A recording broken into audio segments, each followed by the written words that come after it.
Oke, Assalamualaikum warahmatullahi wabarakatuh. Shalom, Om Swastiastu, Namo Buddhaya, dan salam sejahtera untuk kita sekalian. Em, Hari ini kita berjumpa ya di web. Seharusnya informasi ini kalian sudah mengetahui eh, rencana kegiatan web kita. Eh, kita coba buka dulu ya.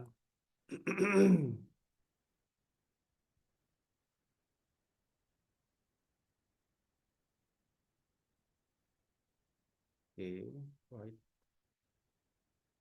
nggak lambat ya.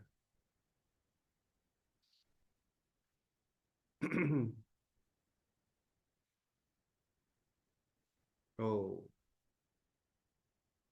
not bad. Coba saya close dulu ya. Buka ulang.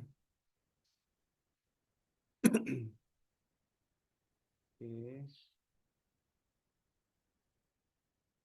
Nah, informasi mengenai web itu sebenarnya sudah saya informasikan bahwa web itu dilaksanakan di hari ini ya, di tanggal 18 Mei 2025 pukul 14 WITA sebenarnya.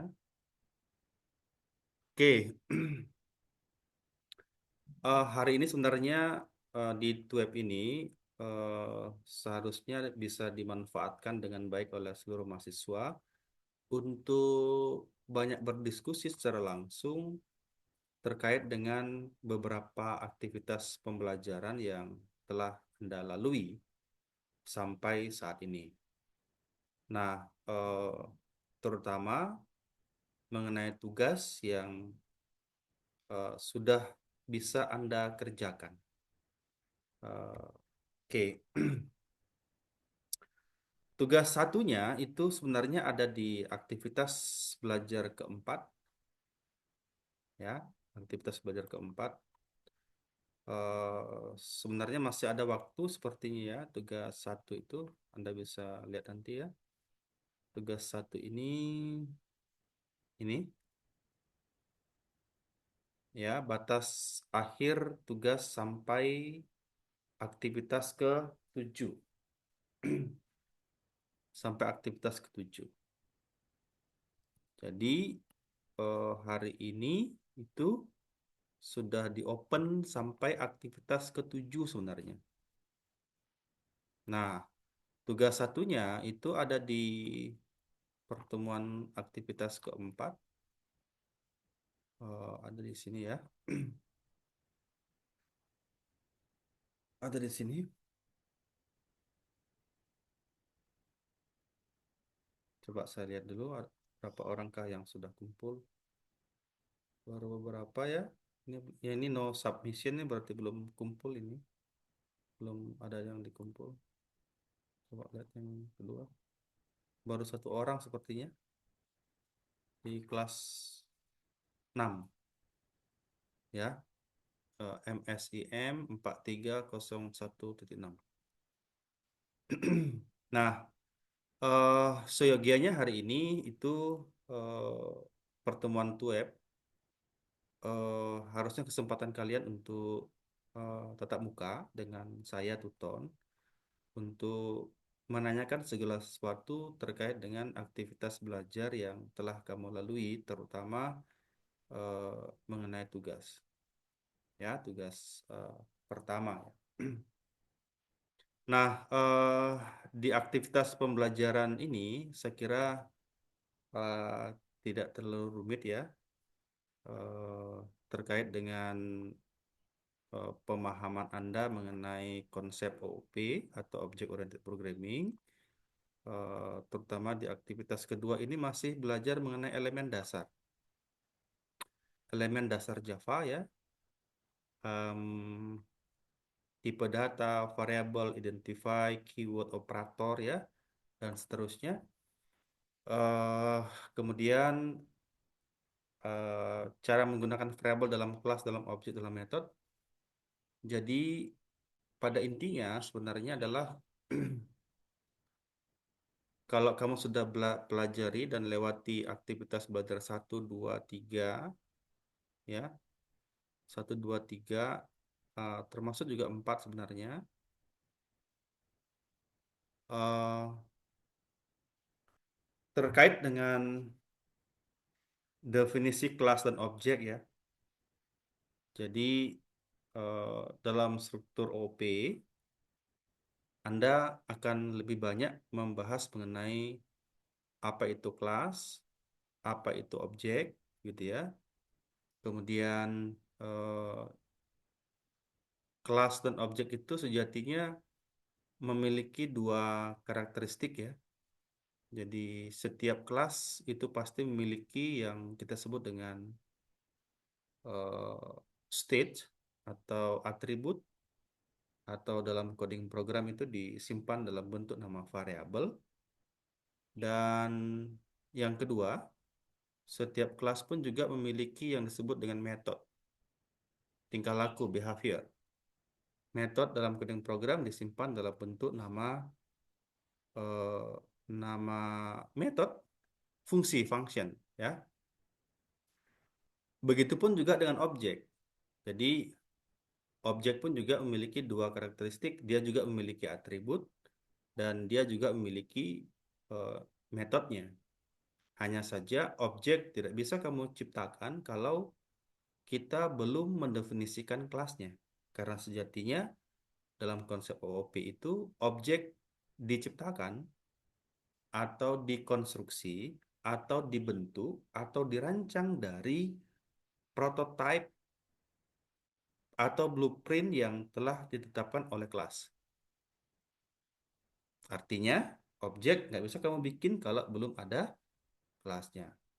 Nah, karena objek dan kelas pun juga memiliki atribut atau variabel, metode atau fungsi, pertanyaannya kemudian adalah yang mana variabel miliknya objek, yang mana variabel miliknya kelas, yang mana metode miliknya objek, yang mana metode miliknya kelas.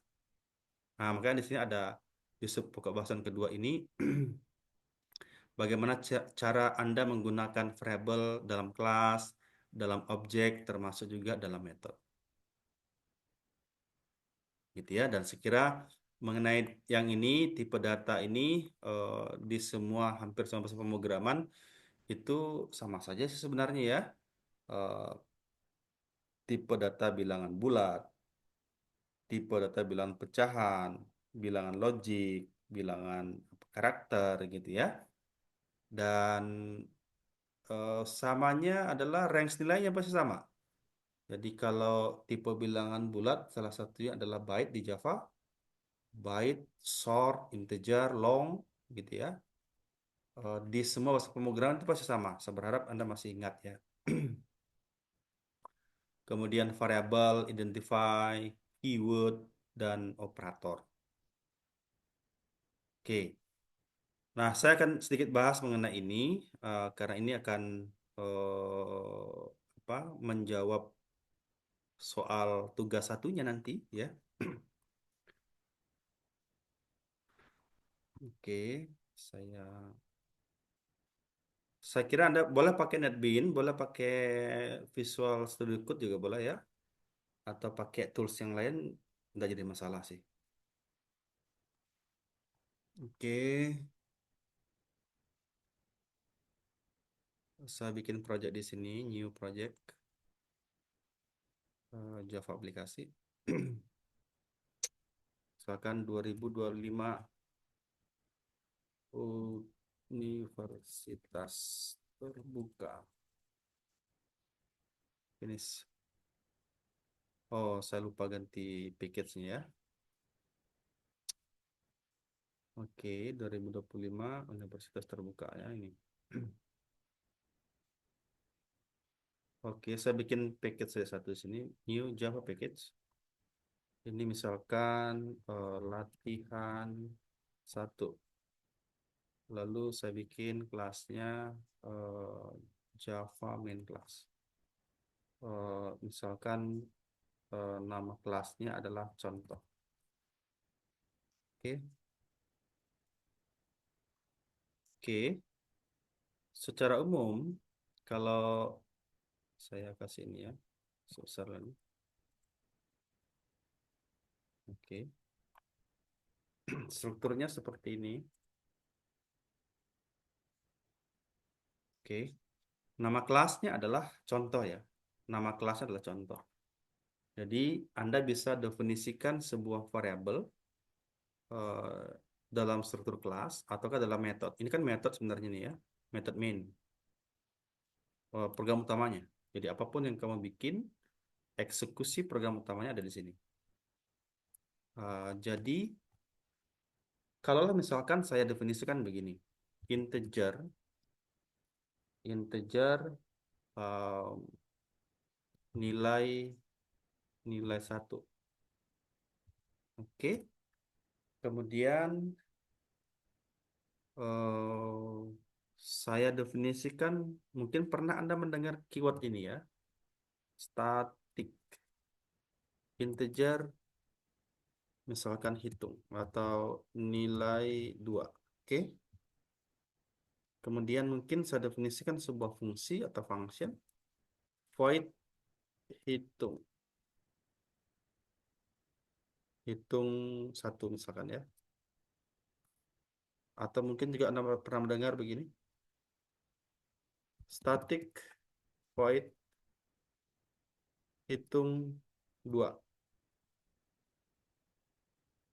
Nih ya. Kalau seperti ini modelnya, ini ada dua variabel, namanya nilai satu dan nilai 2. Begitupun juga dengan metodenya, ada dua, hitung satu dan hitung 2. Nantilah di sini implementasinya apa, menghitung apa gitu ya. Ini pun juga sama. Kalau begini modelnya, maka nilai satu ini adalah variabel atau atribut miliknya objek. Kalau nilai 2 ini adalah variabel miliknya kelas. Begitupun juga dengan ini miliknya objek, ini miliknya kelas. Jadi kalau ada keyword static, entah itu di depan nama variabel, ataukah di depan nama fungsi atau metode, maka variabel dan metode itu adalah miliknya kelas. Begitu.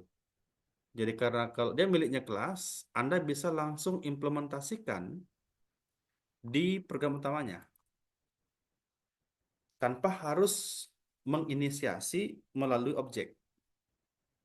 Contoh misal, saya bisa saja langsung begini, nilai satu, sorry, nilai 2 sama dengan 5 misalkan begitu.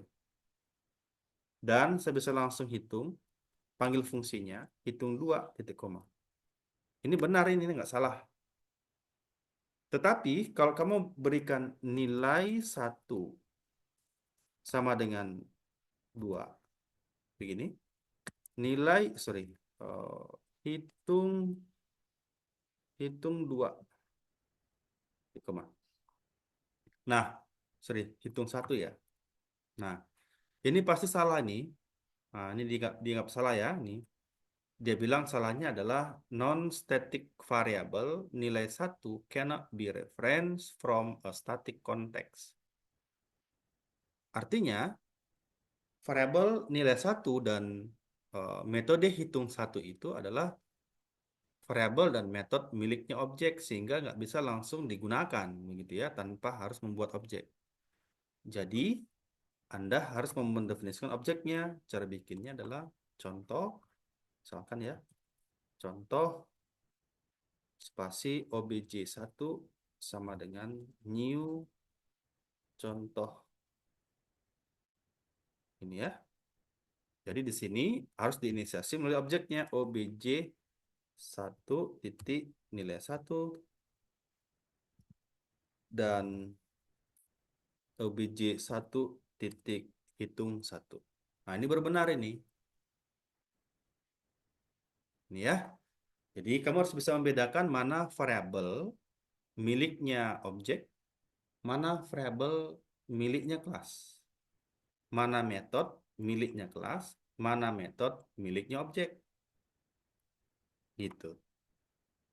Jadi bedanya kalau kita definisikan variabel miliknya kelas seperti ini, nilai satu, nilai 2, lalu kemudian satu lagi nilai 2 sama dengan 8, atau mungkin satu lagi nilai 2 sama dengan 7, maka nilainya di masing-masing variabel ini akan sama.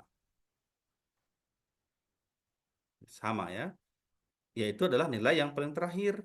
Beda kalau objek ya. Kalau objek saya definisikan begini. Em, Misalkan OBJ2. Nah, gitu ya. OBJ1, OBJ2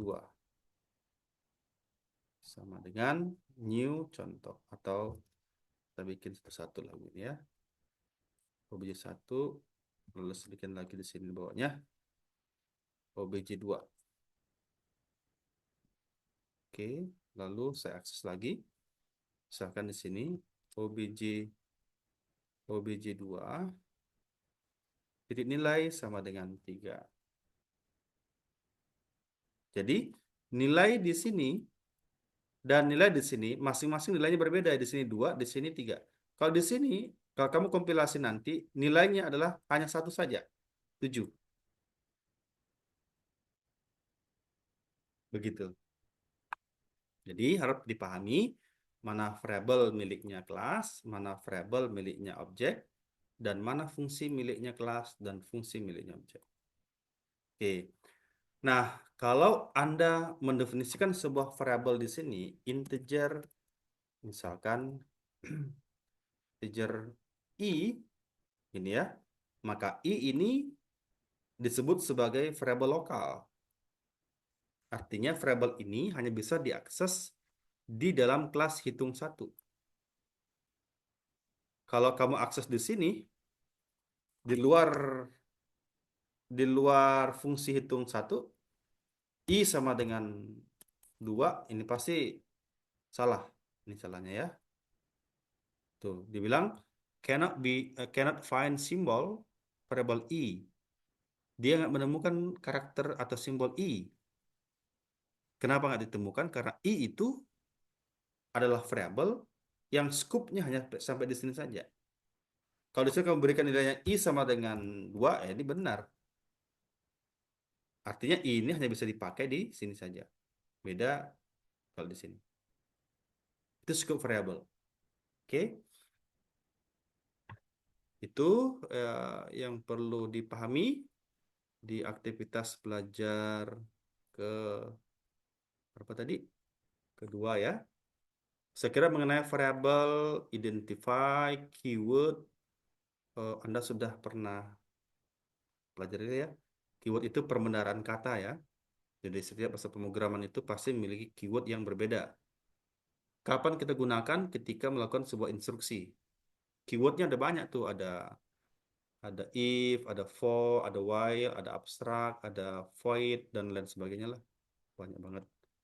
Seperti ada di materi inisiasi juga ada ya, bentuk-bentuk keyword. Oke, kemudian di aktivitas belajar ketiga,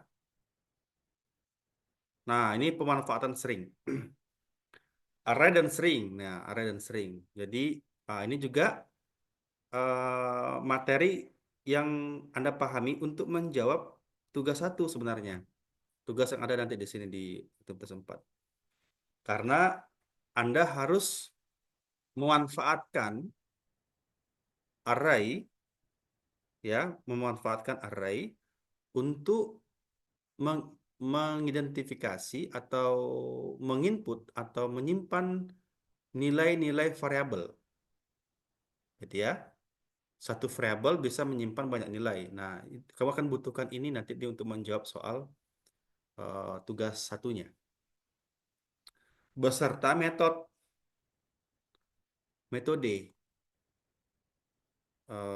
Ini pun juga akan menjawab tugas satunya juga. Ya, metode ini variannya ada banyak ya. Ada fungsi yang bisa menyimpan nilai, ada fungsi yang tidak bisa menyimpan nilai, ada fungsi yang memiliki parameter dan fungsi yang tidak memiliki parameter. Atau yang disebut dengan istilah pass by value, pass by reference. Jadi kamu bisa nanti menyimpulkan jenis atau varian metode yang mana akan digunakan untuk menyelesaikan tugas satu. Gitu.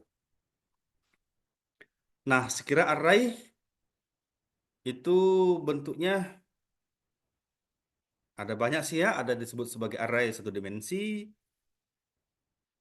array dua dimensi, array tiga dimensi, atau array multidimensi.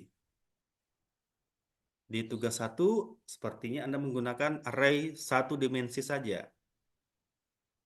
Ya, di tugas dua, sorry, array dua dimensi itu biasa kamu gunakan untuk eh, menghitung atau menjumlahkan, mengalikan dua buah matriks, di mana matriks itu memiliki dua elemen data yang menyatakan baris dan kolom. Sehingga kamu harus membutuhkan array dua dimensi untuk menyimpan elemennya, gitu ya. Dan seterusnya lah. Nah, kalau di tugas satunya seperti kamu harus menggunakan array satu dimensi. Oke, begitupun juga pemanfaatan metode. Dan string ini eh, string itu bisa berlaku sebagai dalam Java itu adalah disebut sebagai kelas ya, kelas wrapper, kelas. Jadi karena dia berupa kelas, maka dia pun juga memiliki fungsi. Nah, ada juga fungsi untuk misalkan saya akan mengecek keberadaan sebuah string, eh, keberadaan sebuah string misalkan gitu ya, atau mengambil sebuah tiga, tiga, tiga digit atau tiga karakter di dalam sebuah string ada fungsinya, ada char add, substring, left, right, gitu ya, dan lain sebagainya. Nah, saya kira deklarasi atau deklarasi array di Java itu cukup mudah lah ya.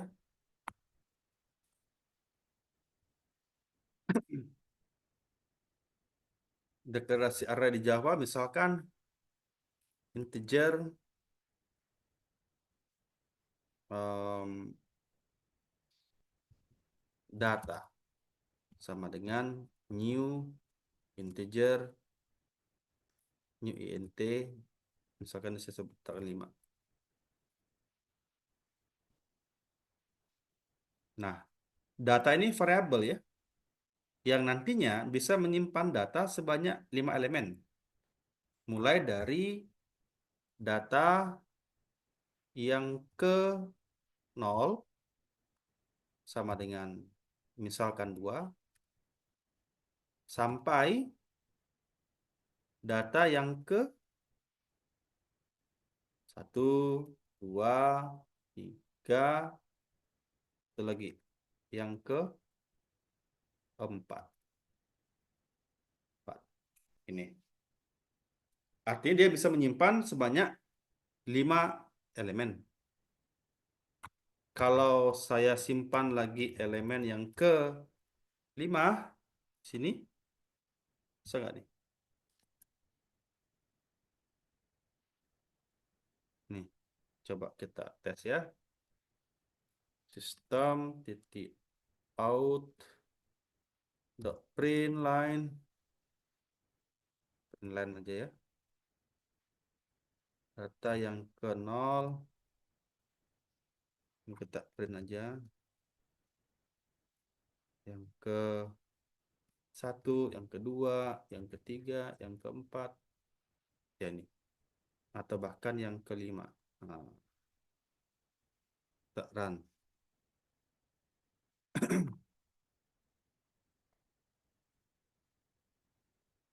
Nah, ini salah ya. Dibilang array index out of bounds, exception 5. Jadi dia akan bisa mengisi nilai ini, nilai 5. Kenapa? Karena salah satu kekurangan array adalah dia bersifat statis. Statis itu fix. Jadi kalau kamu sudah berikan di sini 5, maka data ini hanya bisa menyimpan maksimal 5 elemen. Ini. Ya. Nah, ini benar-benar. Oke. Jadi kalau begini, nah dia salah karena dia akan bilang array index out of bounds. Jadi dia melampaui kapasitas dari variabel data. Di mana data itu maksimal bisa menyimpan 5 elemen. Gitu. Oke.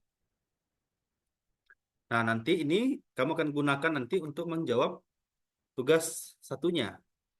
Untuk menu, ya.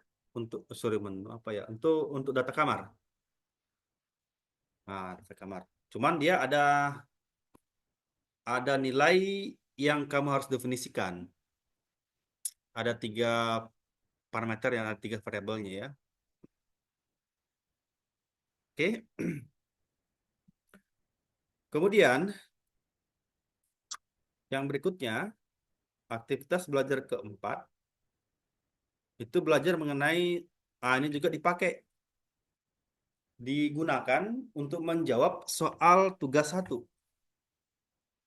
Karena pasti ada kondisional atau kondisi yang Anda harus gunakan, gitu ya, untuk menyeleksi sebuah case atau kasus seperti di tugas satunya itu untuk mencari diskon, kemudian ada pajak, gitu ya, dan lain sebagainya. Nah, pasti kamu menggunakan if else. Ada dua sebenarnya, ada juga di materi di sini dia menggunakan switch case. Jadi if else dan switch case itu fungsinya sama, pemilihan. Pertanyaannya adalah kapan sebaiknya kamu menggunakan if else, kapan sebaiknya kamu menggunakan switch case. Di mana kita tahu if else dan switch case itu fungsinya sama gitu. Contoh, contoh ya, saya bikin contoh. Contoh 3.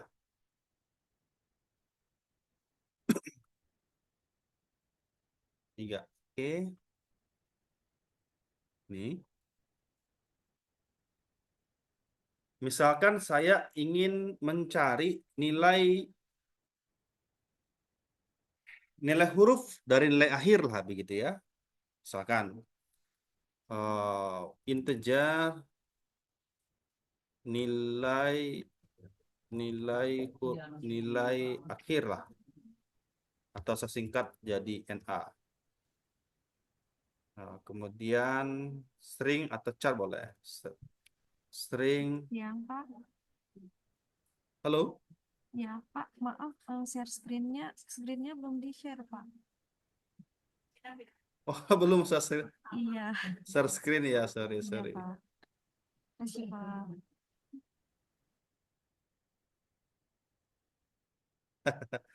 Untung kamu ingatkan tuh. Ya, oke. Sudah kelihatan belum ya? Sudah, Pak. Halo? Sudah? Ya, sudah, Pak. Oke. Oh, tadi saya nggak share screen ya. Oke, nggak masalah. Jadi, em,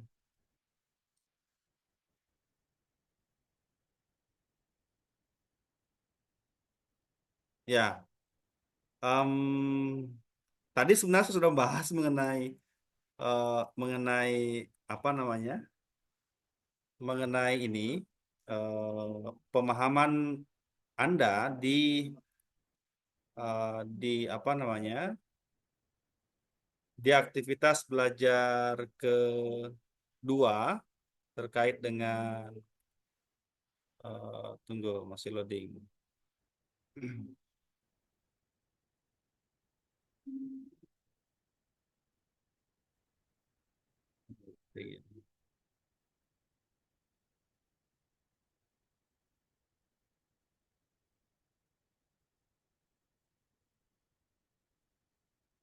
Oke, tunggu.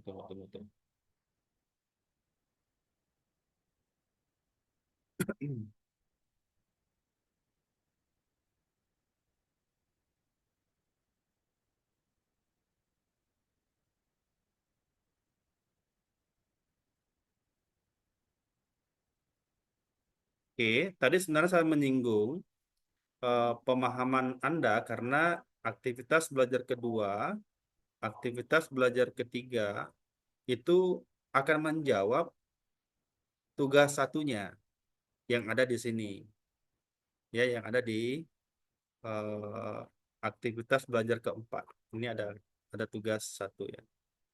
Nah, terutama di aktivitas belajar dua ini, pemahaman Anda adalah terkait dengan kelas dan objek, ya, karena di tugasnya itu Anda disuruh untuk mendefinisikan dua kelas, ya, eh, dua kelas yang Anda harus bikin, ya.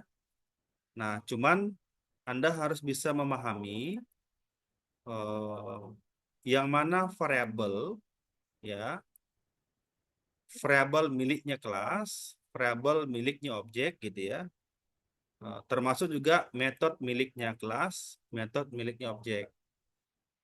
Nah, jadi saya review kembali. Jadi kalau Anda mendefinisikan keyword static di depan nama variabel ataukah di depan nama fungsi, nama variabel dan nama fungsi, gitu ya. Maka variabel ini dan fungsi ini adalah miliknya kelas, gitu. Sebaliknya kalau variabel ini, ya, dan variabel variabel hitung satu tidak ada keyword statik di depannya, berarti ini adalah variabel dan fungsi atau metode miliknya objek. Sehingga untuk implementasinya, kalau nilai 2 kamu bisa berikan begini, nilai 2 sama dengan 5, nilai 2 sama dengan 8, Anda bisa langsung mengimplementasikan tanpa harus menciptakan objek. Gitu ya. Nah, begitupun juga dengan fungsinya. Nah, akan berbeda ketika Anda mengisi nilai 2, nilai 1. Nilai 1 sama dengan di sini tadi ya, nilai 1 sama dengan 2 misalkan. Ini masih salah nih. Salah. Salahnya apa ini dibilang? Non-static variable nilai 1. Artinya, variabel ini adalah variabel miliknya objek. Sehingga untuk memberikan nilai atau untuk menginisiasi nilainya, kita harus menciptakan objeknya. Nah, seperti ini tadi. Ya. Jadi obj1 dot nilai sama dengan 2. Obj1 dot hitung 1. Gitu ya. Nah, jadi kamu harus bisa memahami mana variabel miliknya objek, mana variabel miliknya kelas. Begitupun juga dengan fungsi atau metode miliknya objek dan miliknya kelas. Nah, yang kedua, mengenai scope variabel dalam struktur bahasa pemrograman itu ada variabel global sifatnya dan variabel lokal. Jadi kalau contohnya ini ya, jadi I ini adalah variabel lokal. Artinya variabel I ini hanya bisa diakses atau digunakan di metode ini saja. Jadi kalau kamu gunakan di sini I sama dengan 2, ini salah pasti. Dia bilang itu ya, cannot find symbol I. Jadi dia nggak menemukan variabel I. Kenapa? Karena I ini dianggap belum dikenali di struktur fungsi ini. Dia hanya bisa dipakai di sini saja. Nah, gitu. Variabel lokal. Variabel yang digunakan di metode gitu ya, dan sebagainya.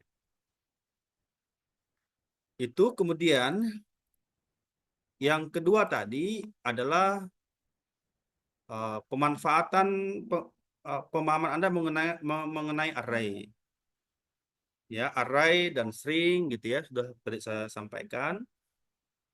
Eh, Array ini akan digunakan nanti di tugas satumu. Ya, akan diimplementasikan. Jadi array sebenarnya variabel juga. Tadi sudah saya berikan contoh, cuman lupa di share screen. Contoh duanya ini ya, array. Jadi seperti ini misalkan, jadi eh, data data ini adalah variabel, tetapi dia adalah variabel bertipe array.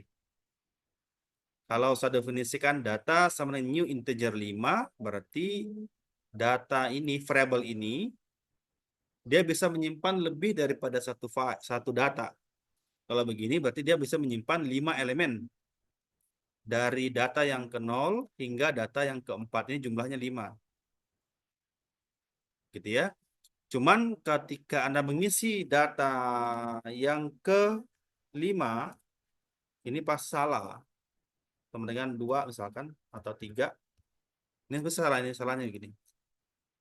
Ya, ini dibilang array index out of bounds. Exception.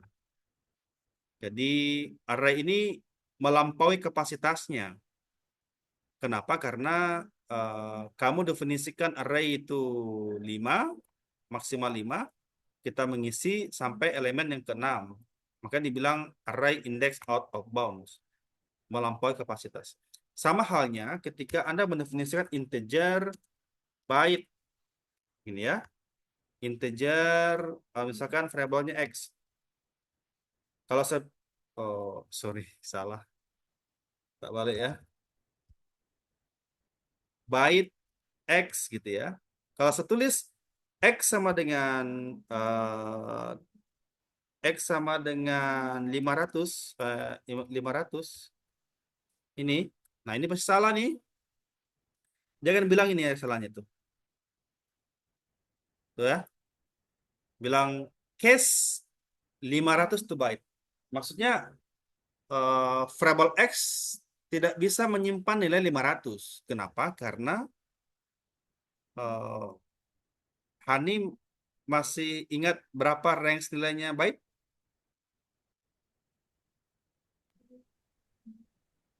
Hmm?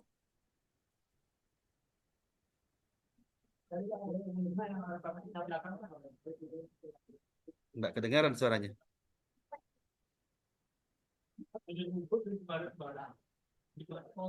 Halo?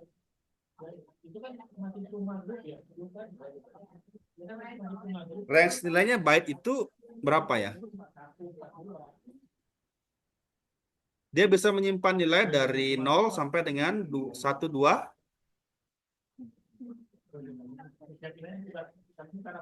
1, 2? 127, Pak. Iya, 127 ya. Dan dari minus 1 sampai dengan 128. Positif, negatif. Jadi kalau begini kan dia nggak bisa kan ya, melampaui kapasitas. Jadi maksimal dia bisa menyimpan 127. 127. Ya, ini benar. 8 dia pasti salah lagi. 27. Ada kapasitasnya. Jadi array, salah satu kekurangan array yang pernah kamu pelajari mungkin di mata kuliah struktur data ya. eh, Kelebihannya sudah pasti jelas ya, kelebihannya. Kelebihannya adalah dia bisa menyimpan lebih daripada satu nilai dalam satu variabel. Contohnya ini, variabel data, satu variabel namanya data itu bisa menyimpan 5 elemen. Satu variabel bisa menyimpan lebih daripada satu nilai. Kekurangannya, nah ada juga kekurangannya itu. Kekurangannya array itu sifatnya statis. Statis itu fix. Fix itu tetap. Ya kayak begini, kalau saya definisikan dia data sampai dengan 5, berarti data itu hanya bisa menyimpan maksimal 5 elemen saja. Nah, makanya kekurangan dari array itu sebenarnya nanti kita belajar mengenai linked list sebenarnya. Di mata kuliah struktur data itu kalau nggak salah ya. Linked list itu eh, pengembangan dari array di mana linked list itu bisa menyimpan data lebih daripada satu, tetapi nggak lagi seperti ini. Jadi dia sudah menggunakan pointer manajemen memori. Kapan dibutuhkan diakses, nggak dibutuhkan, nggak diakses begitu ya.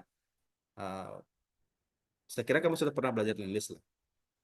Nah, salah satu untuk menyelesaikan tugas satunya, ya pemahaman Anda mengenai array. Karena di situ ada data kamar yang kamu harus input menggunakan variable array. Begitupun juga dengan proses pemesanan kamar gitu ya. Kamu pun juga harus menggunakan array. Jadi pesan satu, pesan dua, pesan tiga gitu ya. Memesan data kamar pertama, data kamar kedua, itu kan harus disimpan di dalam array. Begitu. Oke, lalu eh, berikutnya adalah di aktivitas belajar ke 4, termasuk di sini metode ya. Metode ini sebenarnya kamu sudah paham lah metode ini ya. Metode itu variannya ada banyak tuh. Ada metode yang contoh ya. Em, ini, ini namanya metode juga nih. Ini metode yang tidak bisa menyimpan nilai ya. Sama dengan ini. Kalau saya definisikan misalkan integer hitung 3. Ini pun juga metode namanya nih. Return. Return, return. Misalkan di sini nilainya saya akan hitung integer A, B, C. Jadi A sama dengan 2 misalkan, B sama dengan 3, C sama dengan A ditambah B. Misalkan begini, returnnya C. Jadi C ini akan di return ke sini. Sehingga nama fungsi ini bisa menyimpan nilai. Bisa menyimpan nilai. Ini pun juga fungsi namanya. Ada juga fungsi yang memiliki parameter ya. Parameter fungsi. Parameter function. Misalnya di sini ada nilai integer uh, x, integer y, integer z, z. Z. Jadi misalkan nilai nilai A, B, C ini nantinya kamu akan kirim ke melalui program utamanya misalkan ya. Maka kamu harus pakai parameter. Begitu. Nah, ketika ini dipanggil nantinya, maka kamu harus mengirim 3 nilai. 3 nilai ke fungsi ini. Yang akan menyimpan nilai di X, Y, dan Z. Di mana X, Y, Z nanti representasi adalah untuk nilai A, nilai B, atau nilai C. Begitu. Sehingga di sini nanti jadinya adalah X sama dengan A sama dengan X,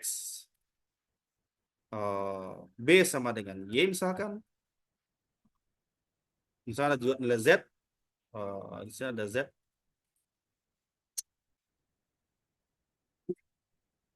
A, B, C, sorry. Ya, A, B, C, D. C, D, ini D ya. Misalnya di sini adalah D sama dengan Z. Sama. Nah ini, jadi berapa nilai X, Y, dan Z nanti akan saya kirim ke dari program utamanya. Ini adalah fungsi yang bisa menyimpan nilai dan memiliki parameter. Nah, fungsi ini kemudian nanti kamu akan gunakan ketika mengerjakan tugas satu. Karena kamu harus bikin paling tidak ada 3 tempat fungsi itu ya. Fungsi untuk menampilkan data kamar, fungsi untuk pemesanan, fungsi untuk menghitung biaya, fungsi untuk mencetak, mencetak struk, gitu ya, bikin function. Nah, sehingga nanti kamu bisa menentukan apakah kamu gunakan fungsi seperti ini modelnya atau seperti ini modelnya, gitu ya, sesuai dengan kasus yang ada di tugas 1. Oke. Lalu di aktivitas belajar keempat, nah ini penting juga, ya, pemanfaatan struktur if else, dan yang kedua sebenarnya ini juga di sini juga ada pemanfaatan ini pun juga pemilihan ya. Jadi kamu bisa gunakan if else, bisa juga gunakan switch case. Mau pakai if else boleh, mau pakai switch case juga boleh.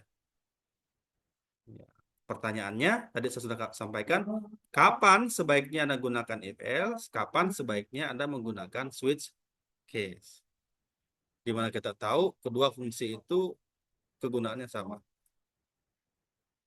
Contoh ini misalkan tadi ya, misalkan string um, nilai huruf NH misalkan.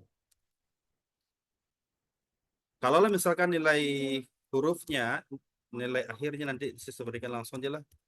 Misalkan 70. NA lebih besar, lebih besar, lebih besar atau sama dengan 80 gitu ya. Maka nanti nilai hurufnya H ya. Ini NA sama dengan A.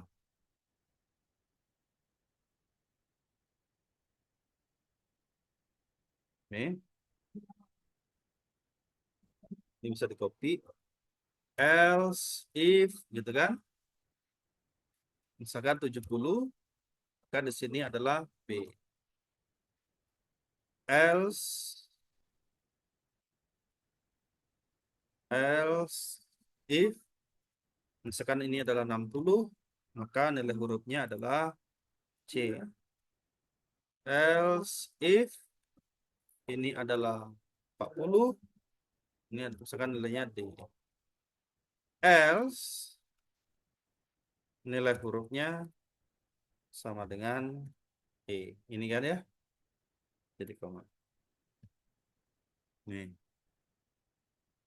Ini hasilnya kalau dicetak system.out.print dot dot print line gitu, nh nh atau nilai nilai huruf sama dengan nh ya, jadi koma. Ini hasilnya adalah pasti nilainya adalah nilai B ya, ini B. Nah, pertanyaan kemudian, bisakah untuk mencari nilai huruf ini Anda menggunakan switch case gitu ya, switch case gitu.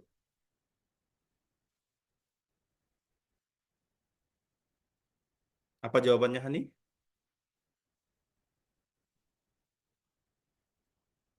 Bisakah untuk mencari nilai huruf seperti ini, saya menggunakan aktivitas belajar ke berapa ini ya? Kelima mau pakai switch case? Apa jawabannya? Jawabannya, kalau kamu pakai switch case nanti, dia akan menjadi begini ya, salah. Switch ekspresi kan? Formatnya begini. Switch ekspresinya apa? NA. huruf besar. NA. Case, gitu ya. Case 80.2 nilai huruf sama dengan A, titik koma, break. Gitu. Case 70.2 NH sama dengan B, break.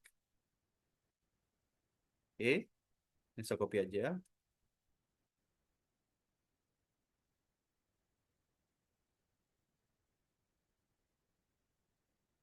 Oke, case 70, case berapa tadi?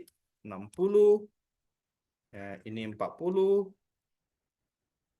ini C, ini D. Terakhir di sini ada namanya eh, default default statement. Statementnya adalah NH sama dengan E, break. Oke, oke, salah. Oke. Nah, cuman kalau begini codingnya ini sama saja sih sebenarnya ya. Kamu kamu apa? Kamu cetak nilainya. Cetak NH. Kalau begini, eh, kamu pakai switch case, cuman nilai A itu nilainya bukan hanya 80. Jadi case itu nggak bisa menggunakan operator ini ya, operator relasi. Lebih besar, lebih kecil, lebih besar sama dengan, lebih kecil sama dengan begitu. Karena switch case itu adalah nilai kesamaan. Nilai kesamaan A sama dengan A, satu sama dengan satu, 2 sama dengan 2. Nah, sehingga kalau kamu gunakan memaksakan kehendak menggunakan switch case untuk mengerjakan kasus seperti ini, bisa juga sebenarnya, tetapi eh, algoritmamu menjadi ribet gitu. Komputasinya akan menjadi panjang, menjadi lama. Karena sekali lagi kalau kita bikin program yang dicari bukan hanya sekedar outputnya benar, tetapi dari sisi komputasi itu benar, efektif, efisien. Sehingga ada pilihan, kapan pakai if else, kapan pakai switch case begitu. Nah, jadi kalau ada nilai yang dicari nanti adalah nilai kesamaan, A sama dengan A, B sama dengan C, B gitu ya. Anda tepatnya menggunakan switch case. Nah, sebaliknya apa kalau nilai kondisi yang mau dicari adalah nilai perbandingan lebih besar lebih kecil, Anda tepat gunakan if else. Kalau seperti ini dia akan menjadi begini, case titik dua, 81.2. Oke, ini case juga ya. Nah, case 81, case berapa lagi tuh, case salah, case 82.2 sampai 100 kan ya. 80, 81, 82, 83 sampai 100. Begitupun juga dengan nilai B 70, 71, 72 sampai dengan 80, 79 begitu. Sehingga coding Anda menjadi panjang walaupun hasilnya benar. Oke. Nah, ini akan menjawab nanti tugasmu di nomor tugas satu. Oke. Nah, di aktivitas belajar yang keenam, kamu belum memanfaatkan looping. Saya garis bawahi, di tugas satunya Anda belum memanfaatkan looping, perulangan. Contoh di tugas. Kita akan lihat tugas empatnya ya. Saya perlu menekankan ini karena mata kuliah berpraktek fokusnya adalah mengerjakan tugas. Satu, dua, dan tiga harus benar. Dan harus semua yang dikumpul begitu. Makanya hari ini saya berharap mahasiswa banyak hadir supaya banyak diskusi mengenai tugasnya supaya kamu mengerjakan dan kumpulnya itu benar gitu. Nah, apakah Hani sudah mengerjakan tugasnya?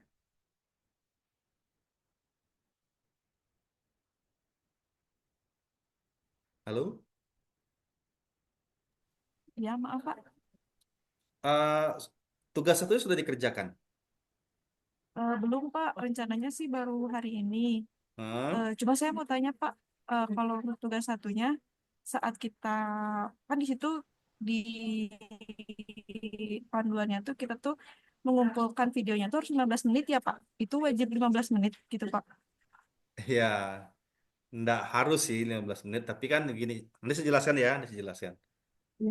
Sama ini Pak, waktu kita ngerekamnya harus nampak wajah nggak ya atau nggak apa-apa suara aja gitu? Iya, sebaiknya nampakkan wajahnya lah. Oh gitu. Oh, iya. Oke Pak. Ya, oke. Nah, ini sekalian saya jelaskan dari apa yang dimaksud Hani ya, tugas satunya ya.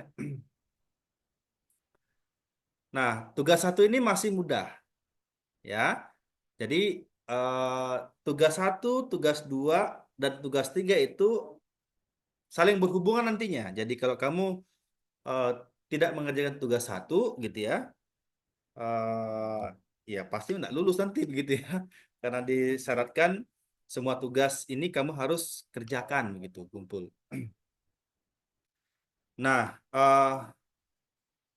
di tugas satu ini itu bagaimana Anda memanfaatkan tiga hal ini, tiga hal ini saja, jangan yang lain begitu ya, karena pengalaman juga yang sebelumnya diminta soalnya A dijawab B begitu ya. Yang diminta tidak menggunakan looping, dia gunakan looping begitu. Jadi harus menjawab apa yang diminta oleh soal, begitu.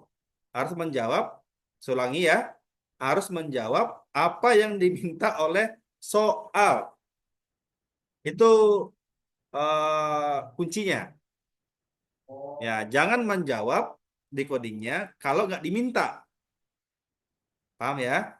Ya, itu. Jadi, eh, nah, yang diharapkan nanti di tugas satu ini adalah ya tentu bagaimana Anda mendefinisikan eh, tipe data pada sebuah variabel itu yang benar. Kan kamu sudah paham tuh tipe datanya ada banyak kan ya.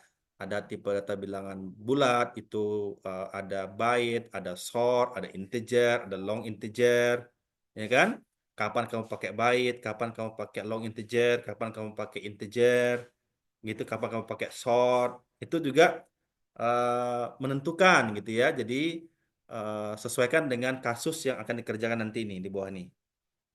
Oke, kemudian deklarasi kelas dan objek pastinya, dan termasuk juga penggunaan metode fungsi. Nah, termasuk juga Anda harus mengimplementasikan penggunaan array ya, dan struktur keputusan. Apakah kamu gunakan if else ataukah switch case, terserah. Mau pakai yang mana?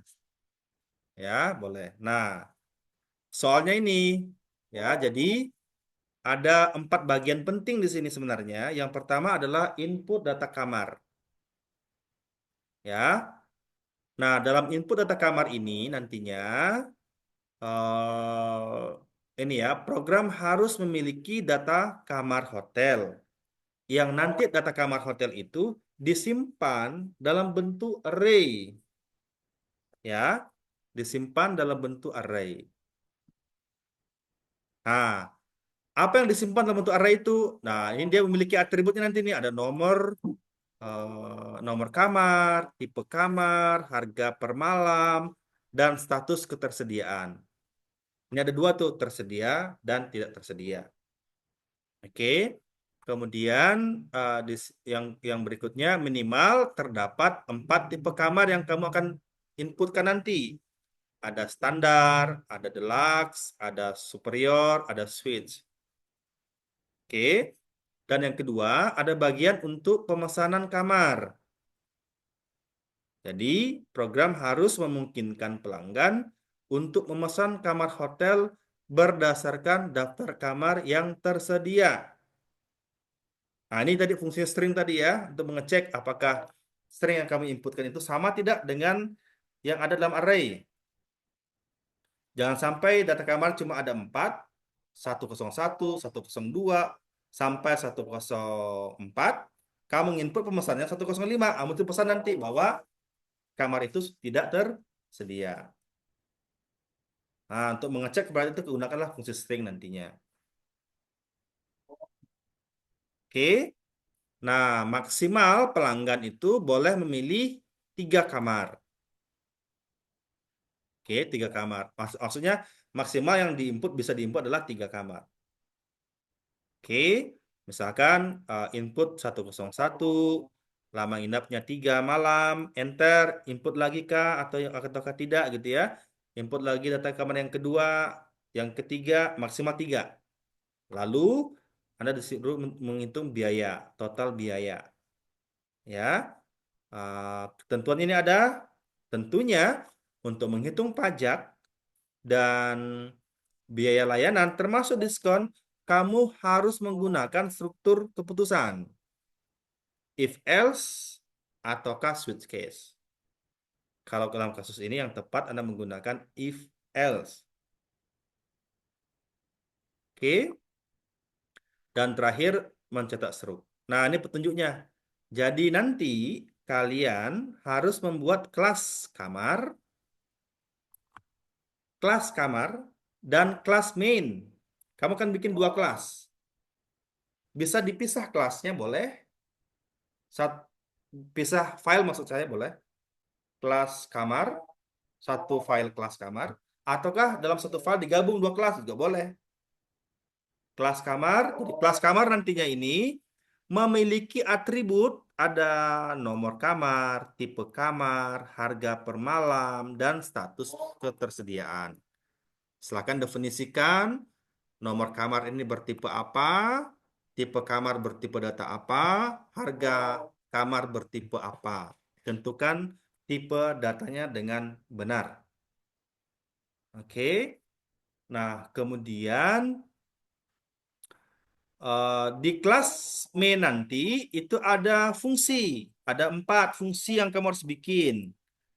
4 fungsi. Metode. Ya.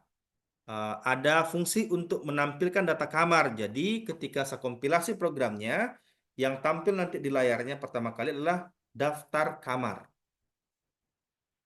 Gitu, daftar kamar.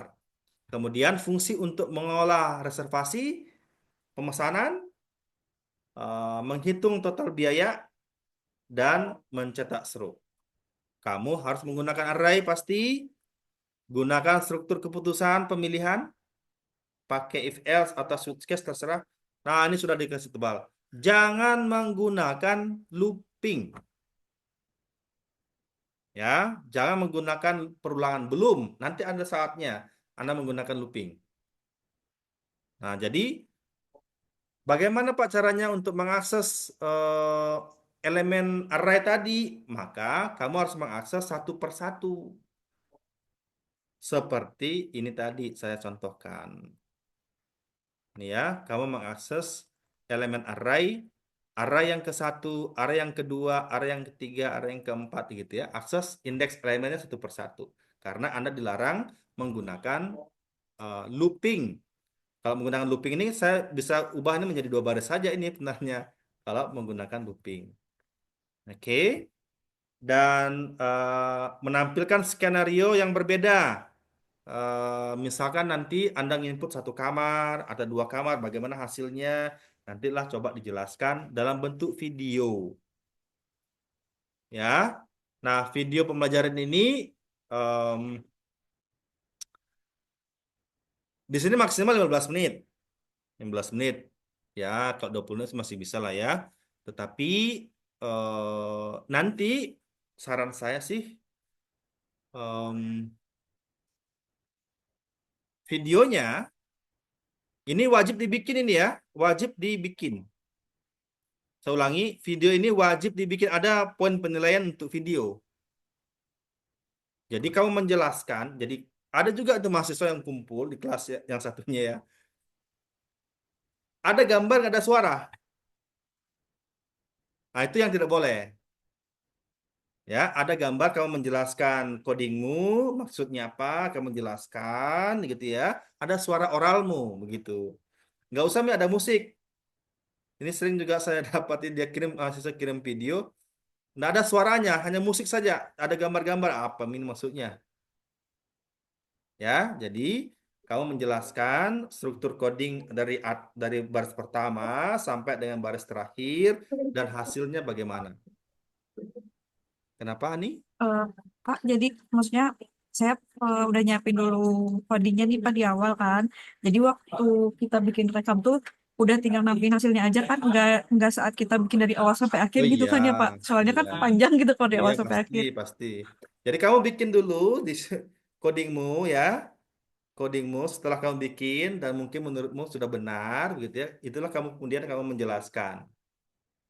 Bukan bukan videonya maksud dari awal bikin codingnya sampai selesai itu pasti pasti banyak tuh. Paham ya? Pak. Oke. Jadi video ini boleh kamu nanti submit di Google Drive-mu atau di YouTube channelmu begitu ya. Yang kamu kumpul nanti adalah link drive-nya, link link Google Drive-mu atau link YouTube-nya. Tapi pastikan kalau kamu nyimpan data di Google Drive, pastikan hak aksesnya itu saya bisa lihat, bukan privat. Iya, Pak. Oke ya? Oke, Pak. Oke. Nah, harapan saya untuk yang lain juga, mungkin yang lain bisa menyimak nanti video ini. Saya menekankan tugas satu, tugas dua, dan tugas tiga di mata kuliah berpraktek itu sangatlah krusial, sangatlah penting, gitu ya. Jadi dimaksimalkan untuk mengerjakan tugasnya dan jangan lupa Anda submit. Ada batas waktunya ditetapkan. Sampai kapan ini, Hani? Sampai hari Senin depan, Pak, maksimalnya. Sampai harusnya hari Minggu ya? Sebentar.